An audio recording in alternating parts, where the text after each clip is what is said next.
ఈరోజు ఆదోనిలో RR labour కాలనీకి సంబంధించినటువంటి డ్రైనేజీ 2018లో ఈ డ్రైనేజీని ఏర్పాటు చేశారు.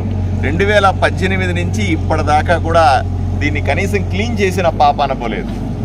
ఈరోజు మున్సిపాలిటీ వైపు నుంచి మనము 11 డ్రైన్లని ఐడెంటిఫై చేసినాం. ఆదోనిలో విపరీతంగా వర్షాకాలం మొదలైంది. విపరీతంగా వర్షాలు పడే సమయంలో డ్రైనేజీలు నిండిపోయి ఇట్లా కాలనీల్లోకి వచ్చి లోతట్టు ప్రాంతాలన్నీ కూడా మునిగిపోతాయి. ఇళ్లలోకి మురికి నీరు వస్తుంది, ఇబ్బంది పడతారు. దీనివల్ల దోమలు, ఎందుకంటే ఆలోచన చేయండి, సుమారుగా 2018 నుంచి 2024 వరకు కూడా 6.5 సంవత్సరాలుగా దీన్ని 7 ఏళ్లుగా దీన్ని క్లీన్ చేయలేదంటే ఇన్ని దోమలు ఎంత భయంకరంగా ఉంటుందో. వీటిలన్నింటినీ కూడా ఇటువంటి 11 డ్రైన్లు ఉన్నాయి ఆదోనిలో. ఈ 11 డ్రైన్లని క్లీన్ చేసి లోతట్టు ప్రాంతాల్లో ఉన్నటువంటి ఇళ్ళు మునిగిపోకుండా ఉండడానికి వీలుగా ముందు జాగ్రత్త చర్యగా వర్షం రాకముందే ఈ పని మొదలు పెట్టినాం మనం.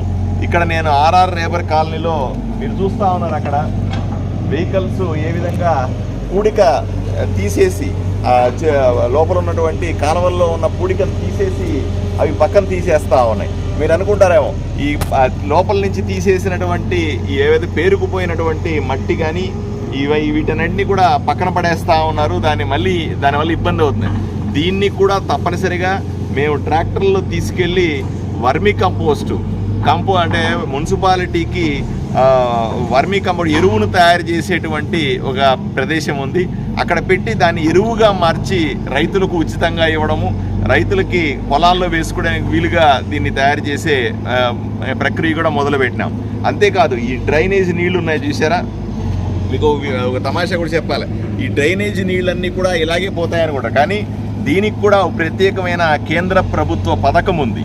ఆ కేంద్ర ప్రభుత్వ పథకం ద్వారా ఈ డ్రైనేజ్ నీళ్ళన్నిటినీ కూడా దాన్ని శుద్ధి చేసి పొలాలకు మంచి నీళ్లుగా వాడుకునేటువంటి, ఎందుకంటే మనకు ముందే నీళ్లు తక్కువ, ఇక్కడ వర్షాలు లేవు, నీళ్లు లేవు, వాడేసిన నీళ్ళని కూడా దాన్ని ప్యూరిఫై చేసి మళ్ళీ దాంట్లో ఉన్నటువంటి ఆ నీళ్ళని, దాంట్లో శుద్ధి చేసిన నీళ్ళని పొలాలకు నీళ్లుగా వాడుకునేటువంటి కేంద్ర ప్రభుత్వ పథకాన్ని కూడా మనం త్వరలో ఇక్కడ ఆదోనిలోకి తీసుకురాబోతా ఉన్నాం.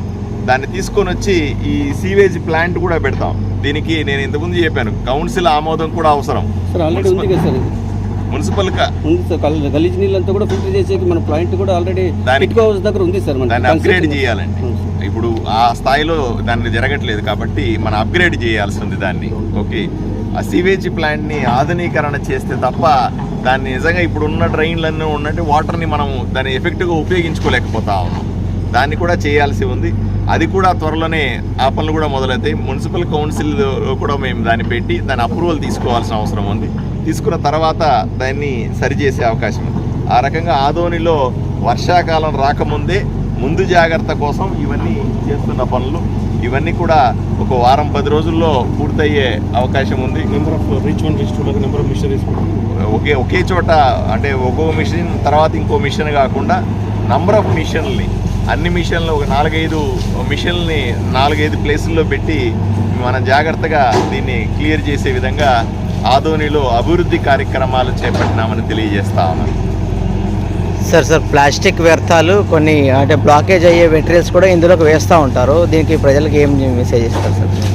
ఈ ప్రజలు కూడా అర్థం చేసుకోవాల్సిన అవసరం ఉంది. ఇంట్లో చెత్తంతా తీసుకొచ్చి కాలువలో పడేయడం, ఇంట్లో వ్యర్థ పదార్థాలన్నీ తీసుకొని వచ్చి కాలువలో పడేయడం, మన ఇంటి ముందు కాలువలో పడేస్తే మనకే బ్లాక్ అయ్యి కూర్చుంటుంది. అది దయచేసి మన ఇంట్లో వ్యర్థ పదార్థాలని కానీ, మన ఇంట్లో చెత్తని కానీ, మన ఇంట్లో ప్లాస్టిక్ బాటిల్ని కానీ, మన ఇంట్లో వృధాగా ఉన్న వస్తువుల్ని కాలువల్లో పడేయొద్దు అని నేను అందరినీ కోరుకుంటా ఉన్నాను. రెండవది, కాలువలు ఎప్పుడు కూడా ఓపెన్ కాలువలే ఉన్నాయి. మనకు ఓపెన్ డ్రైన్స్ అంటారు. ఇవన్నీ కన్సీల్డ్ కాదు. ఇవి డ్రైన్స్ పైపుల్లో ఉంటే అది వేరే విషయం, కానీ ఇక్కడంతా ఓపెన్ డ్రైన్స్ ఉన్నాయి. ఈ ఓపెన్ డ్రైన్స్ని మనం ఎంత క్లీన్గా ఉంచుకుంటేనే అంత ఆరోగ్యానికి కూడా మంచిది, లేకపోతే ఆరోగ్య సమస్యలు కూడా వచ్చే అవకాశం ఉంది.